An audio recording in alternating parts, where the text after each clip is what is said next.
Okay, Peter Zeihan. The first time I heard about you was a year ago in a podcast, and I was like, "Is this for real?" And I'm gonna start with that because the forecast that you made in that about China. I'll let you talk about China and the collapse of China.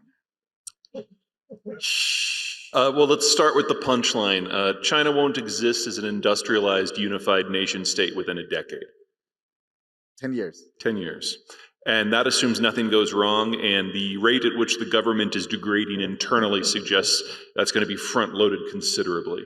So we're very rapidly approaching a world where $35 trillion of industrial plant will simply be worthless. And if there is a product that comes out of China that you feel you need, it's time to make it your damn self, because we are very, very rapidly out of time. Can you give me more arguments on why China in just a decade? Sure, let me give you three. So we've got demographics, we've got debt and holdings, and we have leadership. So first, demographics. The Chinese have always lied about their numbers. It shouldn't really be a shock to anyone, but the academy— What was the lie? What was the number? Oh, it's whatever the data is that they think the chairman wants to see, then everyone generates that data. Okay. So for 45 years, we've had the one-child policy. So the argument was that you should have fewer people, but then they incentivized local governments to inflate the numbers of kindergartners, 5-year-olds that they had, because that's how you qualify for government subsidies.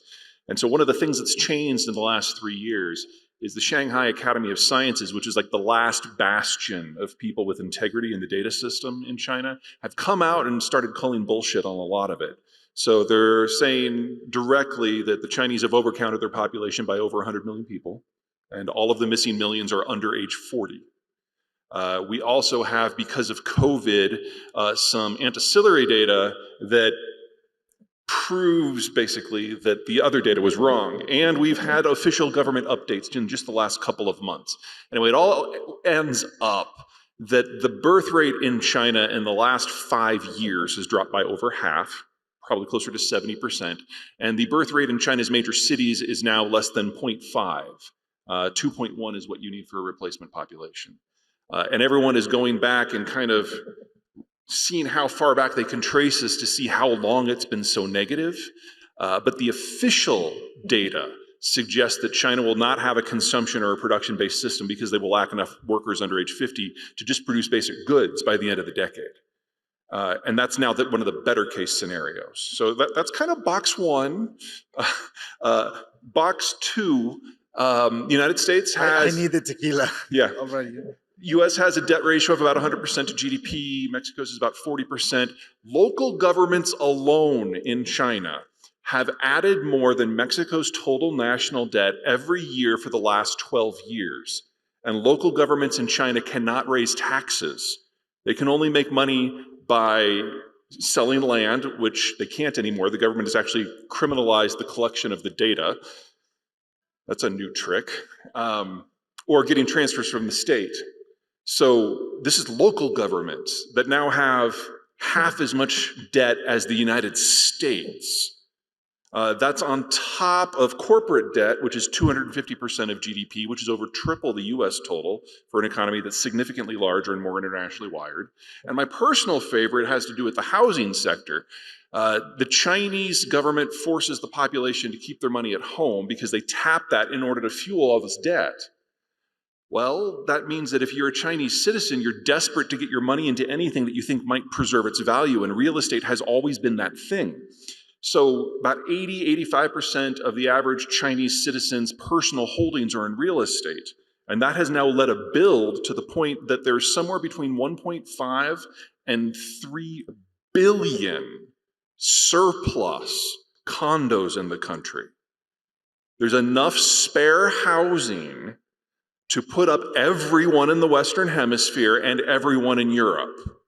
So the market value of those, assuming they were put together correctly, open question, is probably only about 10% of face value. So on top of all the other issues, the entire savings of the entire population is effectively worthless. When you hear that in this side of the world, it looks like good news for North America or the whole continent, but maybe not. Well, yeah, we haven't even finished with the things that are wrong. Continue. Let's talk about the government. Okay, Chairman Xi has the strictest cult of personality we have seen in human history. It's much worse than what we saw under Mao. Honestly, it's like Caligula levels of crazy at this point. He has purged everyone from the system who is capable of function.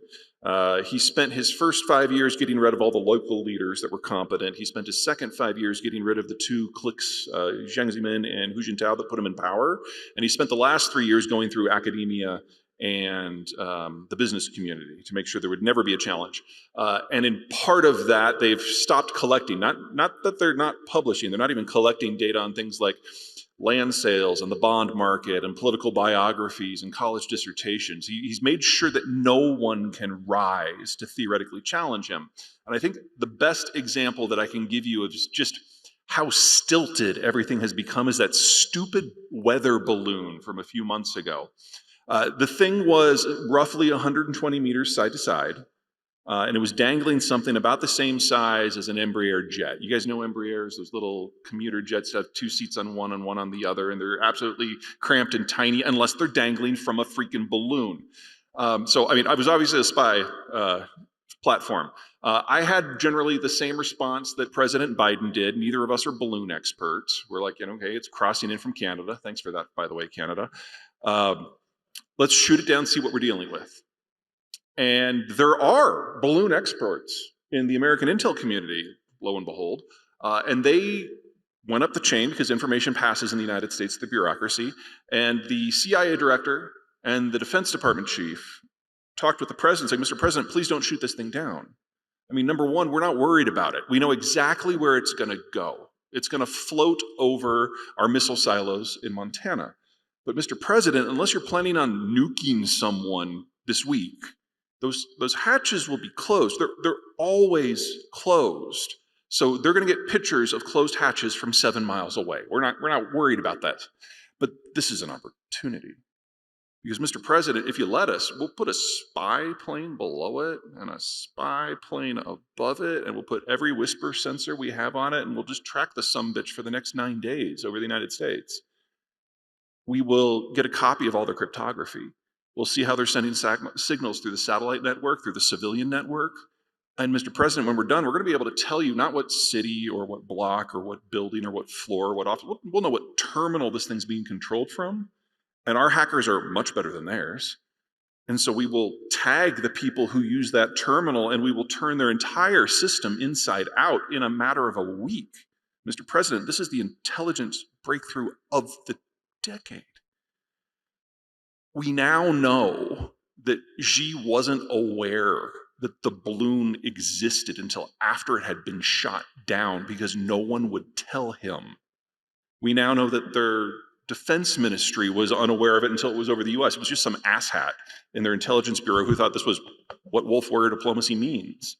And we're seeing this sort of disconnect and information starvation and decision-making breakdown throughout the entire bureaucracy at all levels. Nobody wants to raise up. There's a Chinese saying, the tall blade of grass is the first one to get cut.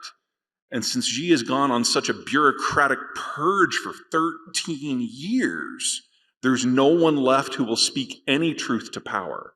And so he's making decisions in a box. And the result is going to be state failure.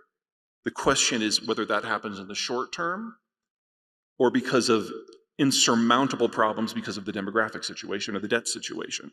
I mean, we're at a situation now where there's multiple guns pointed at China's head, and we just don't know which one's going to pull the trigger first. And so for North America, this is either brilliant or awful based on the bets you've made in the last 30 years. Obviously, for purposes of this event, the upside opportunity for Mexico is something different.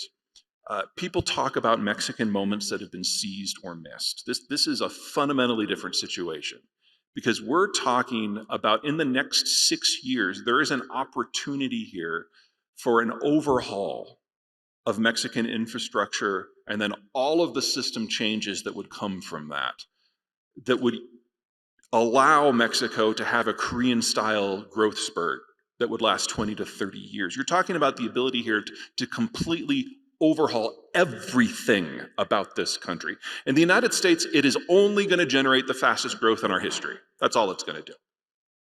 That's pretty good. If you do nothing for this, you'll have that too. But that's not being very ambitious. There are challenges. They're all manageable. There are things that need to be done, but none of them are secrets. And the bottom line is, if we want stuff, we're just going to have to make it ourselves. That's inflationary. It's going to be expensive. It's not in a straight line. It's going to be awkward. We're going to have to do things differently. But this is a really good story. Because even if we botch it, it's still the fastest growth we've ever had. I can live with that. But there are other regions that can also use this as a momentum. Southeast Asia. Southeast Asia looks pretty good. Southeast Asia has the advantage of a stable demographic structure, much like Mexico, and better than the United States. And they've already kind of started down this path in bits and pieces, so the Thais are pretty good at the mid-level tech stuff, same with the Malaysians, especially on the manufacturing side as opposed to design. Vietnam has overhauled their educational system more than any other country in the world, and the new estimate is that 40% of their college grads are STEM, which is just obscene. That's like 3 times the country in second place. So a lot of these pieces are in place, but they've got a couple of things working against them. Number one, there's no integration physically among the Southeast Asian countries. So anyone else who has a card to play can kind of put themselves in there. In addition, the population growth system there is stalling. They have at least a couple of decades yet. I don't mean to suggest that this is anything like what's going on in Italy or Germany, and certainly not like China.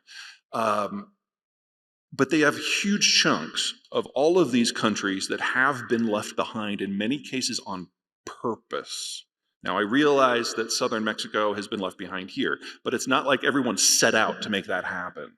So the degree of internal stress in a lot of these countries is extreme. Northern Thailand is a world apart. Eastern Malaysia is a world apart. The vigorous discussions between northern and southern Vietnam are a world apart. And then Indonesia it might as well be on its own planet. It's not that I think these countries are going to do badly, but they can't act as a unit. And ASEAN is a political talk shop, not really an economic union. So once the Chinese do crack any tech transfer that hasn't happened from China to Southeast Asia, it's going to have to come from another source. So in that context, what are the main, on one side, the main priorities for North America to leverage the moment, and what are the main values right now? What are the main advantages right now in North America? Well, let's go north to south. Canada. Processing. There are other things that the Canadians can and should work on, but if they can't turn iron ore into steel and bauxite into aluminum and lithium, that middle step we don't have here, except for in petroleum, in which case the United States has it taken care of for all of us. So that's the easiest lift and the greatest need overall. For the United States, it's going to be capital. One of the things that we're seeing is we're going through a demographic transition too. Our baby boomers are already half retired. And the 10 years before you hit retirement is the richest you'll ever be. And that decade, the financial assets of people in that 10-year period, 55 to 65, that's 70% of global private capital. And America's baby boomers have already liquidated half of it because they're half retired. And the same has happened in Europe, and the same has happened in Canada, and the same has happened in Japan. So this cheap capital era that we've all bathed in for the last 15, 25 years, it's gone. We've seen capital costs triple in just the last 3 years. They're going to be more. And they're going to triple again in the next 3 because the baby boomers are not done retiring. And so having a reform process for the capital structure to keep as much of it going as possible, and honestly, it really doesn't matter how we pull that off. The Inflation Reduction Act is trying to do that for green tech, for example. But going from 0% capital cost to something closer to 1,000 basis points in 5 years, that will hurt like hell. But we've got the consumption and we've got the infrastructure. We've got a great start on the industrial supply chain system. For Mexico, okay, so here's the thing. Okay, where are my northern Mexicans? You guys have done a great job. You're going to do more. Good for you. This isn't about you. Where are my central Mexicans? Interesting. Okay. The success of NAFTA as regards northern Mexico isn't an American story. It's a Texan story. About 80% of American-Mexican trade is based on the relationship between Texas and northern Mexico. That's the integration. That's the back and forth for manufacturing, for aerospace and automotive and all the rest. 80% of that traffic is by truck. It's a successful model. It works. Do you think you can double it? Enter central Mexico. It's got twice the population. It's got the free labor availability. It just lacks the infrastructure. And since you're not going to drive 1,500 extra miles one way in a truck to integrate Houston with Mexico City, you have to have a heavy rail multimodal system. And right now, you don't have that. There's only 3 north-south corridors in the entire country. None of them make it this far south, and none of the 3 are integrated. So Mexico needs to go through the greatest infrastructure build-out in the country's history in order to link up the 60 million people in the center to the rest of the continent. And if you pull that off, everything else will take care of itself. Because once you provide the transport corridor, small businesses can pop up everywhere, and foreign investors know what the rules of the game are and where to go. They can look at Greenfield, they can look at Brownfield, they can look at the universities. Right now, they don't have the opportunity. So if you can pull that off, hot damn. And you're talking about... Is there another plan B? No, there's not. I mean, again, plan B, where we just kind of let it happen, still results in massive industrial spending and expansion and the fastest economic growth in your history. Plan B, failure, still looks pretty good. But the potential here for complete systemic overhaul is not hard. This sort of opportunity has never been presented to the United States. It has never been presented to Canada. It was presented once to the Germans. Oh, and wow, they found ways to screw that up. When was that? Just before World War I. Yeah, I got a little ugly. Talent and migration. Sure. Can that, in this hemisphere, in this continent, migration as is happening right now, the flows of people, right now, many people see that as a crisis. Others see that as an opportunity. Can that movement, I mean, it's not just the movement of people from this continent, south to north. There is a lot of people arriving from other continents to this continent. I think the last number for immigrants passing through Mexico, it was 100 different nationalities. Is that in the long term or in the midterm an advantage for this continent on this? Well, I was listening to the previous panel, and the studies are pretty clear that the economic benefits are significant.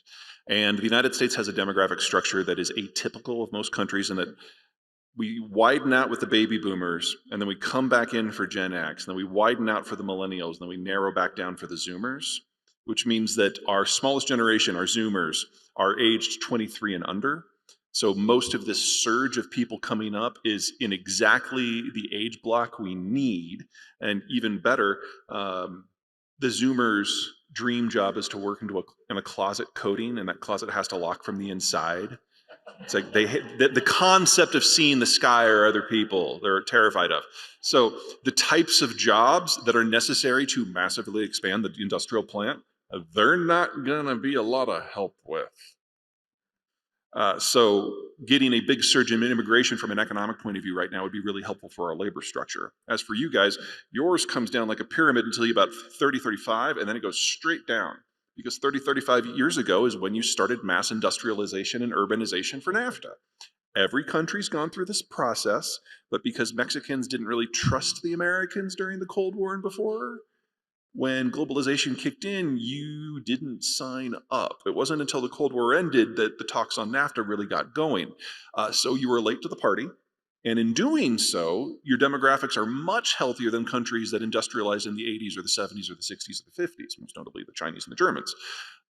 That's bought you a lot of That time. means that in 20 years, it's going to be in a bad shape. If things keep going the way they are, exactly. Now, if you age at your current rate, you will not be in a German-style dissolution, because this is their last decade too, until the 2080s.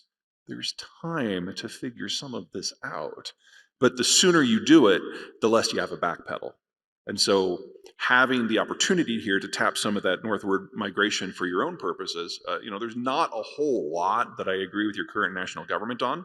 That's one of them. That's a policy that I think is relatively well thought out, which I never thought I'd say about EMLO. We talk a little bit about the difference between millennials in US and Canada and millennials in Mexico, and Zoomers in the US and Zoomers in Mexico. Can you explain a little bit about that? Sure. So millennials in the United States were the children of the boomers, and they were raised to be told that they were special, and they didn't keep track of the score at the soccer match. And they could live in the basement as long as they want. They can go get that art history degree. Most of the stereotypes about American millennials are true. The data really does back it up, but only for half of them. The other half have always worked their asses off. But the defining characteristic vis-a-vis Mexican millennials is that American millennials were raised in an already heavily developed technocracy. Most of them have never had a rotary phone, if anyone here remembers those. And so they are heirs to the empire, if you will. Mexican millennials built the damn place. Manufacturing is in your blood. And while I realize that the workforce is evolving, millennials here are a much larger chunk relative to the population, and very clearly going to be large in charge of the Mexican system for the next 30 years. Our millennials are constantly going to be wrestling with our other generations. Your Zoomers, like our Zoomers, were raised in a more advanced society, and they're still finding their way. And they're now at that intersection of manufacturing and tech. It will be very interesting from my point of view to see how your Zoomer generation adapts to this shattering of a lot of what's going on in the world. Because tech products, especially electronic products, are going to be the product set that's going to face the greatest disruption over the next decade.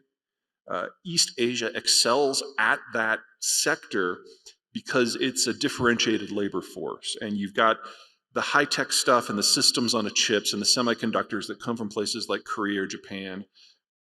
You've got the wiring that comes from a place like Indonesia. You've got the special coatings that comes from Malaysia.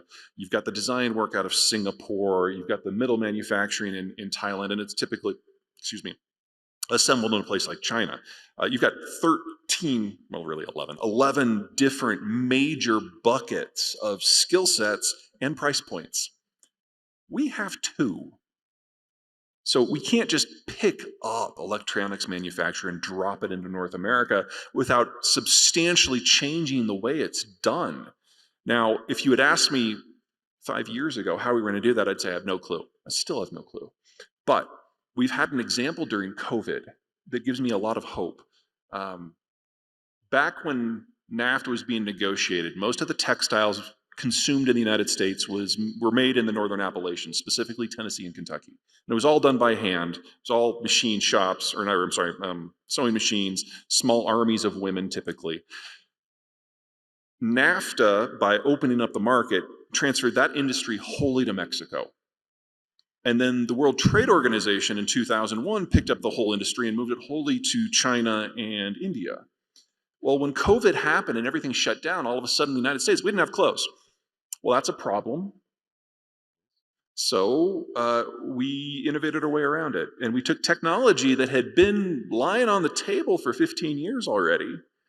And we started setting up these massive facilities in North Carolina that were a hectare each that had a staff of 2, a software engineer and a mechanic. And we now have these facilities that will take raw cotton, clean it, turn it into thread, weave it into yarn, weave it into cloth, cut it into panels, sew it into clothes, even do some basic finishing work. And the per item end product cost is lower than doing it with seamstresses in Bangladesh. And this happened under the Trump administration. The point is, we're going to find out a lot of things are possible once we realize that if we don't, we won't get those things. And we're going to have to do that throughout the continent, and we don't know what the price point for that is going to be. And thank God the US and Mexico are stapled together at the hip, because we're going to need one another, or we won't have stuff. Let me ask about complementarities between the 3 countries. Mm-hmm. In the case of the millennials, for example, looks like there is a complementarity. There are different, the generations are different, and they can produce different goods, and that's a complementarity. But there are others, right? Like agriculture, it's the food production in North America is super complementary. Is there more complementarities that you see in North America? Well, the United States has cracked the code on shale, and at current levels of production, we have at least another 60 years of oil and 300 years of natural gas. So 300 years of yeah, we natural stopped gas. looking 10 years ago because it just got silly. The big push over the last several years has been kind of to launch what they call the shale revolution 3.0. So 1.0 was the gas and the oil, 2.0 was refining and chemicals, and 3.0 is to take the refined product and the chemical processes that come out of that and turn it into medium manufacturing. So until now, once we make the ethylene and the specialty chemicals, we usually ship it to a manufacturing destination. More and more of that is staying behind. And since we need to massively increase the industrial plant, hooray, because that's what you're going to use for that. This is going to sound awful. Please don't take this offensively. You guys are no good at processing. We need the Canadians for that. Yeah, because they have a very large chunk of land and a very low population. And some of the provinces, especially once you get beyond Toronto and Ontario, are desperate for finding a new foothold. And they're in an environment a lot like Mexico, where there's an opportunity here. Because the Chinese right now do all the processing, but have very little of the ore. The ore exists in places like Brazil and Australia and Canada. So if you have the right mix of policies, you can turn a place like freaking Manitoba has lithium and platinum, but they don't produce it. They probably will now. So we're going to have to get used to prices for a lot of these raw inputs going up until we can get the processing knocked out of the park. Energy is a good example of what this will look like 10 years from now. Because we went in the United States from having some of the most expensive fuels in the world to now having the lowest cost and highest quality because of that industrial build out. We're going to have to do this in sector after sector after sector after sector. The other things that the Canadians have figured out that the Americans have unlearned is there was a realization about 15 years ago, 10 to 15 years ago, by the Harper government that Canada was on what we would now call a Chinese-style demographic bomb track. And so they massively, massively expanded immigration. And unlike in the past where the migrants were usually late 40s and older, and so they never had a chance to pay into the system enough to pay for their own retirement, the Canadians became a lot more selective and started really aggressively going after people aged 15 to 35. And now they're bringing in 300 to 450,000 people a year, and they've been doing that for several years, and they managed to hold that up for the most part during COVID, which is kind of bonkers. But is that the best system that you have ever seen in bringing talent? the percentage that is foreign born is 3 times that of the country in second place. Now, I'm not sure this is replicable anywhere in the world. Canada is a special place with sparkles. But it means that unlike every other advanced country in the world, they have found a way to manage their demographic bomb. Now, there are downsides. The people who are coming are more highly skilled than the people who are already there as a rule. That generates a little resentment. And that means that they're coming with a suitcase of cash, and the first thing they buy is a place to live, which means there's a housing shortage. And the desirable places to live in most of Canada, now the people who were born in Canada can't afford to live there. And this is going to be an ongoing political and economic crunch that will last until such time as Canada's birth rate rises. Its birth rate is still dropping, has been now for 70 years. So it's not rainbows and chocolate here, but they have found a way to manage what would have been a system-killing event. And that means when it comes to intellectual property development, Canada is very good because they've brought in the people to do it for them. Do you have any thought on digital nomads and what happened during COVID and the movement of many people that can work from any place for a company in their home country? That's definitely, you just described the entire future that the Zoomers want to live in. The problem we're going to have is all of the equipment that makes that necessary is touching the Chinese supply chain system in some way. So I would guess that we're going to have a lot of Zoomers who will be willing to work into a factory to get a good server. It's not clear if we're going to be able to close that gap. We know that the green transition won't work because the facilities that we need just to hook the stuff up to the grid, I mean, forget the panels for a minute, just the transition stuff, that's just the stuff for the smart meters. We can't produce enough of it now to do it within 10 years. And you break the Asian supply chain system, that just goes away.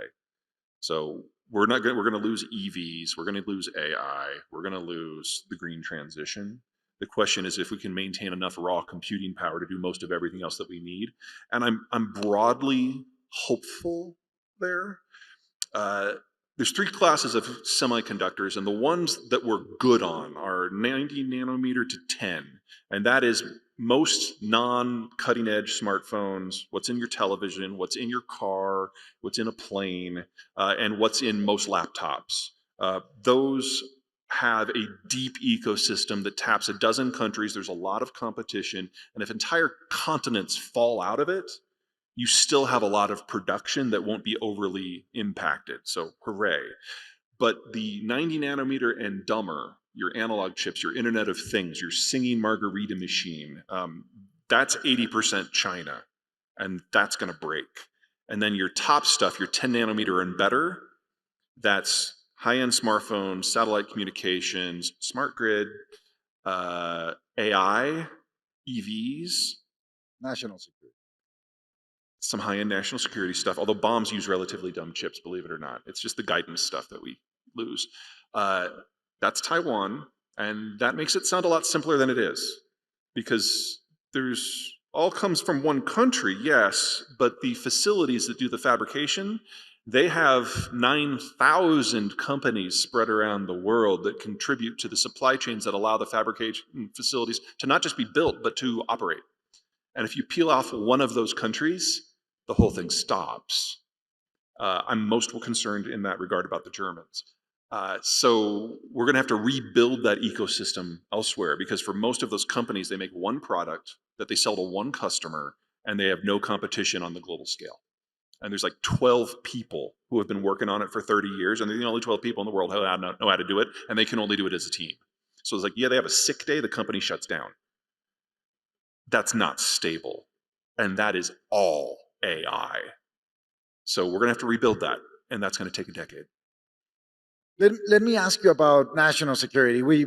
Tomorrow we're going to have a panel on ally shoring, this concept, but we have also friend shoring and obviously near shoring, that it's proximity. Mm-hmm. There are some industries that are more, let's say, driven by factors on national security, like Sure. semiconductors. But my question here is, Mexico looks like a good friend for the US, a good neighbor. We produce good for the US and for Canada. There is an agreement. But are we allies? No. Who are the allies? Well, and how the United States has very few allies anymore. In the post-Cold War era, things got slimmed down. I mean, if it wasn't for the Ukraine war, we probably would have ditched the Europeans for the most part.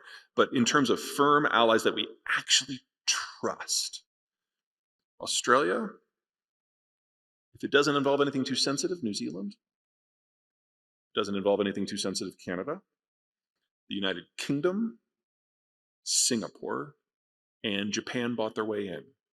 And that's it. India? No? Oh God, no. No, I mean, no offense to the Indians. They do some great work, but no. The whole idea of an ally is you can tell them your deepest, darkest secrets as you uncover what those deepest, darkest secrets are. And when we tried that with Mexico, we lost a lot of DEA agents. So no, not an ally. Friend, family, solid things. I'm not saying that there's not a relationship there. It's just not an ally. But, to be perfectly honest, by that definition, the Germans really aren't either. French are hit and miss. Should Mexico follow that path and look? I can't answer that for you. That's a decision. I mean, Mexico knows what it's like to be on the wrong side of the United States. It's not a pretty place to be. Mexico knows what it's like to be on the right side of the United States. That's not always a pretty place either. We're moody. But the United States has some very real security concerns as involves the border in places south, and how we define those in our own heads evolves with the times. And right now, we are at a point where our entire political system is up in the air as the parties move around and the factions shift. We've been here before. This is our 7th rearrangement. One of those rearrangements involved the Mexican-American War. I'm not saying that that's how this one's going to end. I'm just saying that when America's political pole stars are reevaluated, we go in a different direction. And right now, today, both unions and the business community are no longer part of the political conversation. That makes it a really awkward start to any sort of meaningful conversations between Mexico City and Washington, because our relationship is business. And if labor and business is not even in the room, then all of a sudden all these other issues that you're not used to hearing coming from the trade representative and the president are dominating the conversation. And so you're hearing more about the green transition, regardless of whether or not it's appropriate. You're obviously hearing a lot about migration and border security. And we are real close to having a fight about fentanyl. So we have 2 more minutes, and I want to talk about politics in the U.S. next year. Oh boy. Understanding that we are going for a tequila, so you can talk about that at The the longer end. version, sure.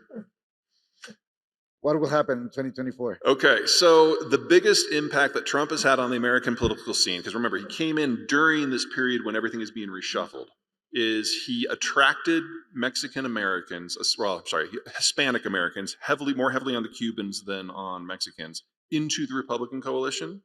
He broke the unions out of the Democratic coalition, but he drove away business voters, fiscal conservatives, national security voters, and law and order voters. And so he's got a social conservative core that is very powerful, but doesn't have the numbers necessary to win elections at scale. And because of that, he has to get the independents. But last year when we had our midterms, something happened that had never happened before. Midterms, usually the independents don't show up at all. And if they do show up, usually they vote for whoever they voted against the last time. They're very fickle. They have buyer's remorse. And in exit polling, over 80% of American independents who showed up for the first time in a midterm said they really hated the Biden administration's economic policies. They really regretted voting for him 2 years ago. They think those policies cause immense harm to the American system and really heavy harm to independents personally. And they all voted for Democrats anyway. Donald Trump's position is that the general election shouldn't matter. And that's the only place where American independents have a voice. There's this saying in the State Department for all our Middle Eastern embassies is that we believe in one vote, one person, but not one time. And so Trump has alienated core conservatives and made it impossible for independents to vote for him. The Republican Party is not going to survive this next general election. It will break, and Donald Trump will face what will probably go down in history as the second worst defeat for a presidential candidate ever. Surprise.